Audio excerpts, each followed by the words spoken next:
Hey friends, welcome back. This is another video in the first aid series, and in this video I'll talk about the important things you should be aware of when it comes to bee stings and the initial management. As usual, I have left you timestamps in case you are short on time, and also I'll talk about the things that you should refrain from doing at the end of the video. So the first question is, should you be afraid of the bees? When it comes to these hard-working insects, there is a common misconception that these creatures are aggressive, but the truth is they aren't. People usually get stung by bees by either of the following: when the hive is disturbed or accidental sting when picking flowers.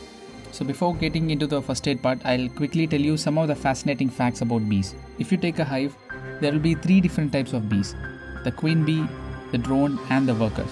The queen, as the name suggests, she is the head of the hive and her only function is to reproduce. The drone is the protector of the hive. It protects the queen and the small baby bees. Now it's fair to think that drones have the stingers, right?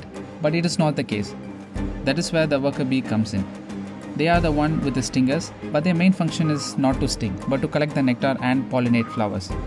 So apart from bees, what does a bee sting actually means? The interesting fact about the bee sting is that a worker bee can sting you only once. This is because when it stings, the actual stinger gets stuck into the skin of the victim with the help of the barbed texture on the stinger. So after it gets lodged, it releases a chemical mixture, mostly water along with some nasty chemicals. These chemicals causes intense pain and itching. This, along with the body's exaggerated reaction, can cause severe distress. But it is not true for all. Some symptoms can vary from slight pain to a life or death situation. So what is the first thing you should do when you encounter this unfortunate situation? So the first thing is always the hard one. Do not panic. If you had accidentally disturbed a beehive, there is a good amount of chance that you will be swarmed by hundreds of bees in no time. So it is better to hide somewhere until you see the place is clear.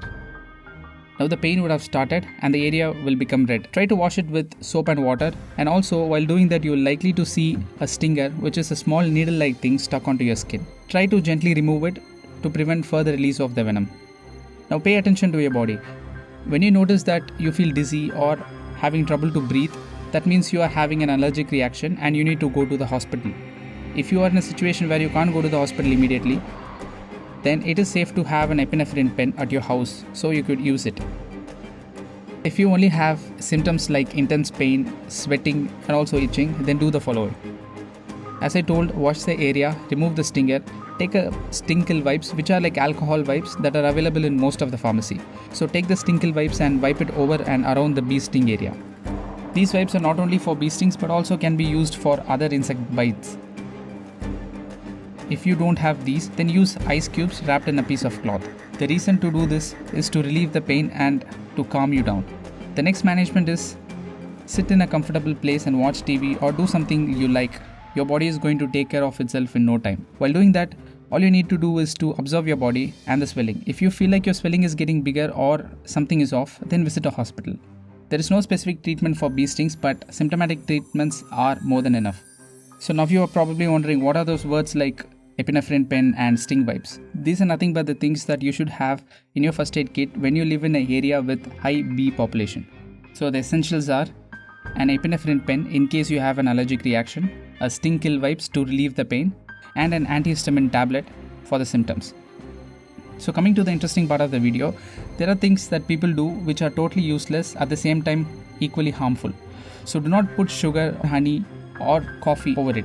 Refrain from pressing or squeezing the swelling. It doesn't extract the venom. Do not apply any sort of concoction from various leaves or other plant materials. It can be very harmful and also can cause serious infection. There is one more thing people do all the time, which is applying charcoal or ash over the swelling. It can also cause serious infection. To summarize the whole first aid for bee sting, when you are in a place where there is a lot of bee population, it is better to keep the things that I have mentioned you in your first aid box. Safeguard yourself from swarm of bees. If you are stung, try to remove the stinger from your skin and wash it with soap and water. Apply a sting kill wipe over the area or keep ice over it. Then wait and observe your body and its symptoms. In case you feel dizzy or unable to breathe, that means your body is going to shock. Call emergency or use epinephrine pen immediately. Otherwise, relax and take a painkiller if you need to. So that is all for the video. I'm sure that you have learned something useful.